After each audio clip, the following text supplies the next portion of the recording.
Basketball has really consumed my life for a year, so I feel like it'll be good for me to kind of reflect back on everything that's happened. Like, I feel like I didn't even have time to really reflect on my college career because it ended so fast. I feel like taking some time to myself and really enjoying that and reflecting back. There's no place for it, and we've been professional throughout the whole entire thing, but I've never been called the things that I've been called on social media, and there's no place. Hull was nothing short of fantastic. This was the year when Caitlin Clark confirmed her place as one of the most dynamic and skilled players in the WNBA, from her scoring prowess to her ability to create for others. Caitlin was the heart and soul of the Indiana Fever. It's important to understand how impressive Caitlin's season was, especially given the high level of competition in the WNBA. Every team in the league knew that Caitlin was the player to stop. Defenses were designed to slow her down, and opposing coaches constantly made adjustments to limit her impact, but Caitlin consistently found ways to perform at an elite level night in and night out. Allow me to publicly thank the Indiana Fever for putting up such a great fight tonight and for battling back again and again and again all season long. Let me thank Caitlin Clark and Aaliyah Boston and Kelsey Mitchell and all the rest for refusing to say die, refusing to lose, fighting back again and again and again, and playing at a much higher level than they should be at this stage and age. Was I ever entertained? Caitlin's ability to score from deep range is perhaps one of her most notable attributes. She has an uncanny ability to hit three-pointers from well beyond the arc, and she does so with incredible efficiency, forcing defenders to play her tight, opening up driving lanes that she can exploit with her speed and ball-handling skills. But Caitlin isn't just a scorer.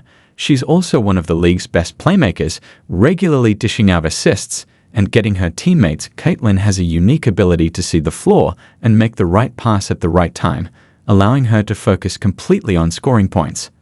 Her 9 assists in her final game were a fantastic illustration of this, and as previously noted, she could have had even more if her teammates converted more of their opportunities. But beyond the numbers, what really set Caitlin apart this season was her leadership. As a young Caitlin took on a significant role for the Fever. She became the player that her teammates looked to in critical moments, whether it was hitting a big shot in the closing minutes or making a key defensive play. Caitlin was always there when her team needed her the most.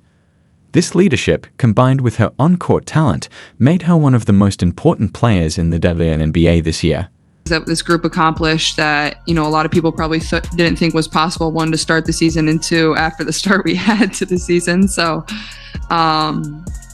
yeah, it'll definitely be probably a little weird for me over the course of the first couple weeks, and then I'm sure I'll get bored and pick up a basketball again. So.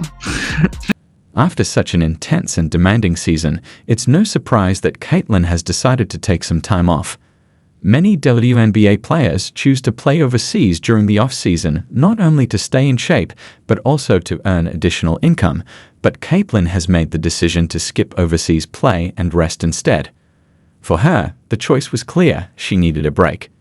It's worth noting that the WNBA season can be extremely grueling, especially for players who take on as much responsibility. We don't want fans that are going to degrade us and call us names. I mean, we already see what's happening in the world and what we have to deal with in that aspect. And, we come to play basketball for our job and it's fun, but we don't want to go to work every day and have social media blown up over things like that. It's uncalled for, and something needs to be done, whether it's, them checking their fans or this league checking. There's no time for it anymore. Caitlin Clark's impact on the WNBA goes beyond just her on-court performances. She has become a cultural figure, someone who has drawn new fans to the league and brought a level of excitement that hasn't been seen in years. Now that she's out of the playoffs, there's a sense of loss not just for the Fever, but for the league as a whole. Caitlin brought something special to the WNBA, an energy and excitement that resonated with fans. Her absence will be felt, and it's clear that,